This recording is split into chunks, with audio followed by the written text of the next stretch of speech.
Hi friends, அனைவருக்கும் வணக்கம். நான் உங்கள் சந்தனா சுந்தரையா. இன்றைக்கி சாப்பாடு எப்பயும் போல் நான் அழகாக ரைஸ் குக்கரில் வச்சுருந்துருக்கலாம். காலையில் எதையுமே யோசிக்கிறதே இல்லைங்க. கைக்கு என்ன கிடைக்கிதோ தூக்கி அடுப்பில் வச்சு வேலையை பார்க்க வேண்டியதாக இருக்குது. இன்னும் கொஞ்சம் நான் யோசிக்கிறேன்னு நினைக்கிறேன். ரைஸ் குக்கர் ஒரு வேளை சாப்பாடு வச்சுருந்தேன்னா இன்னும் கொஞ்சம் வேலை எனக்கு டக்குன்னு முடிஞ்சிருக்கும். பாப்பாவை ஒரு 6:40க்கு கிளம்பணும். நான் அதுக்கு முன்னாடி அவளுக்கு தலை வேறு செய்ய விடணும், ரெட்டச்சட்டை போட்டு பின்னி போட்டு விடணும். அப்படின்றப்போ சுத்தமாக டைமே இருக்க மாட்டுது. 5 மணிக்கு எழுந்திரிச்சாலும் டைம் இருக்க மாட்டுது. டைம் சரியாக தான் போகுது. இன்றைக்கி என்னென்னா சாப்பாடு வச்சுட்டு குக்கரில் வந்து மொச்சிக்காயும் உருளைக்கிழங்கும் கட் பண்ணி போட்டிருக்கேன். அது ஒரு பக்கம் வெந்துக்கிட்டுருக்கு. நல்ல வேலைங்க 3 அடுப்பு இருக்குது. இல்லாட்டினா ஏம்பாடு ரொம்ப திண்டாட்டமாக போயிருக்கும். குக்கரில் வேலை முடிஞ்சிருச்சு, இறக்கி வச்சாச்சு. அதெல்லாம் பீன்ஸ் பொரியலுக்கு இது பண்ணுறோம். எங்கள் வீட்டு பக்கம் வந்துட்டு பஞ்சாயத்து தண்ணி வரும். தண்ணி வந்து ரொம்ப மோசமாக இருக்கும். ஒரு மாதிரி எல்லோயிஷ் கலரில் சாப்பாடு வந்துட்டு வரும். அதனால் நாங்கள் சாப்பாட்டுக்கு எலுமிச்சம்பழம் புழிஞ்சிக்கிறது எங்களோட வழக்கம். அதை புழிஞ்சால் தான் சாப்பாடு அந்த ஒயிட் கலர்லேயும் வரும், கொஞ்சம் பக்குவமாகவும் இருக்கும் சாப்பாடு. அதனால் எப்பயுமே நாங்கள் எலுமிச்சம்பழம் எங்கள் அத்தை இருக்கும் போதே புழிஞ்சு பழக்கம். அதனால் இப்போவும் அதே மாதிரி தான் நான் பண்ணிக்கிட்டு இருக்கேன்.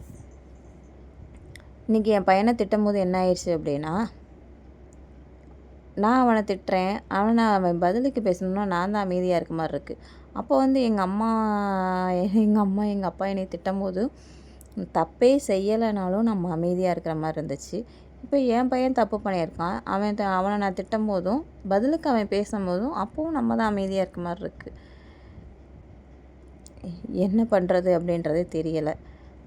பசங்களுக்கு என்ன சொல்லி புரிய வைக்கணுன்றதும் தெரியலை. அப்போல்லாம் பதிலுக்கு பதில் பேசணும் அப்படின்னா பேச மாட்டோம் நம்மலாம். இப்போ நம்ம பசங்க நம்மளை பேசுகிறாங்கன்றம்போது எல்லாத்தையும் தாங்கிக்கிறதா வேண்டியதாக இருக்குது. இது என்ன கொடுமைன்னு எனக்கே ஒன்றும் புரியல. சைட் பை சைடு வேலை நடந்துகிட்டே இருக்குது.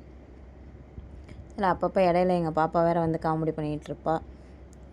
இன்றைக்கி திடீர்னு வந்து ஸ்நாக்ஸ் வேறு கேட்டுட்டா. சரி என்ன பண்ணலாம் அப்படின்னு சொல்லிட்டு கேப்ப மாவில் கொலக்கட்டை செய்யலாம், கொஞ்சம் ஹெல்த்தியாக கொடுக்கலாம் அப்படின்னு சொல்லிட்டு இன்றைக்கி கேப்ப மாவில் கொலக்கட்டை ரெடி பண்ணியிருக்கேன். அந்த காலத்தில் சாப்பிட்ட அந்த உணவுகளை நம்ம திரும்ப கொண்டு வரணும். வெறும் white rice, white colour dosa, இந்த மாதிரி, அதாவது அரிசி மாவு தோசை, இந்த மாதிரி நம்ம சாப்பிட்றத விட்டுட்டு கொஞ்சம் கலர்ஃபுல்லாக சாப்பிட்டா இன்னும் கொஞ்சம் நம்ம உடம்புக்கு ரொம்பவே நல்லாயிருக்கும் அப்படின்னு நான் நினைக்கிறேன். இது நான் எல்லா வீடியோலையுமே நான் சொல்லிக்கிட்டு தான் இருக்கேன். அதே மாதிரி நம்ம அந்த உணவு முறைகளுக்கு நம்ம மாறணும் அப்படின்றது ரொம்ப முக்கியமான ஒன்றா இருக்குது. பீன்ஸ் பொரியல் ரெடி ஆயிடுச்சு.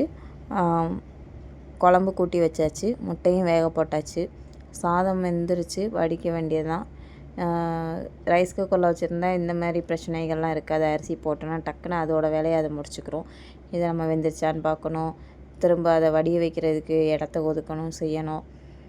எல்லா வேலையும் ஒரேதாக பார்க்குறதுக்கு கொஞ்சம் கஷ்டமாக தாங்க இருக்குது.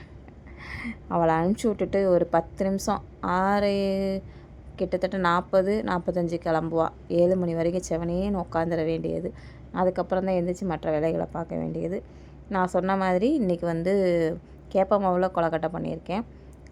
டேஸ்ட் ரொம்பவே நல்லா இருந்தது. நீங்களும் ட்ரை பண்ணி பாருங்கள். இது வந்து நல்லா எண்ணெய் காய வச்சுட்டு கடுகு, கடலைப்பருப்பு, பச்சை மிளகா, வெங்காயம், கருவேப்பிலை இதெல்லாம் போட்டு நல்லா தாளிச்சிட்டு, ஒரு முக்கியமான விஷயம் நான் எடுத்து வச்சேன், போட மறந்துட்டேன், சுத்தமாக எனக்கு ஞாபகமே இல்லை. முருங்கைக்கீரை இது போட்டால் இன்னும் செம்ம டேஸ்ட்டும் செம்ம ஹெல்த் வைஸும் செம்மையாக இருந்திருக்கும். நான் எப்படி மறந்தேனே தெரில. நான் டேபிள் மேலே எடுத்தெல்லாம் வச்சுட்டேன்.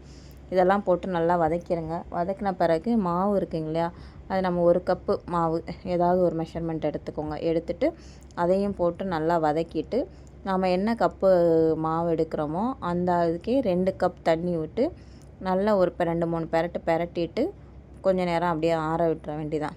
அதுக்கப்புறம் நீங்கள் நான் இப்போ பாப்பாவுக்கு வந்துட்டு டைம் ஆயிடுச்சு அப்படின்றதுனால தோசைக்கல்ல அடை மாதிரி தட்டி அடையாகவே கொடுத்துட்டேன். நீங்கள் இது கொலக்கட்டையாக பிடிக்கணும் அப்படின்னா நீங்கள் அதை அதுக்கப்புறம் கொலக்கட்டை பிடிச்சி இட்லி பானையில் வச்சு வேக வச்சு எடுத்துடலாம். ரொம்ப ஈஸியாக தான் இருந்தது. ரொம்ப டேஸ்ட் வைஸுமே ரொம்ப நல்லா இருந்தது. இல்லை கொலக்கட்டை வேண்டாம் அப்படின்னா நீங்கள் இப்படி அடையாகவே தட்டி சாப்பிட்டுக்கலாம். அதுவுமே ரொம்ப நல்லா தான் இருந்தது. 2ல் எது உங்கள் சாய்ஸோ நீங்கள் அப்படி செஞ்சு சாப்பிட்டுக்கோங்க. கூழுக்கின்றது அந்த மாதிரி இதுக்கு இது பசங்களும் கொஞ்சம் சாப்பிட்றதுக்கு தோதுவாக இருக்கும். நல்லாவும் இருந்தது டேஸ்ட் வைஸ். நான் அதுக்கப்புறம் என் பையனுக்காக நான் திரும்ப மறுபடியும் மாவு பிணைஞ்சு மறுபடியும் இனிப்பு போட்டு நான் அவங்களுக்கு அதுவும் செஞ்சு கொடுத்தேன். எல்லாமே டேஸ்ட் வைஸ் எனக்கு வந்து காரம் பிடிச்சிருந்தது. மற்ற எல்லாருக்கும் இனிப்பு தான் பிடிச்சிருந்துச்சு. நீங்களும் ட்ரை பண்ணி பாருங்கள். இன்றைக்கி ஃபைனலைஸ் சமையல் என்ன அப்படின்னு பார்த்துடலாமா? இனிப்பு கொழுக்கட்டை, கார கொழுக்கட்டை, மொச்சிக்காய் குழம்பு, முட்டை, பீன்ஸ் பொரியல், சாதம். நன்றி, வணக்கம்.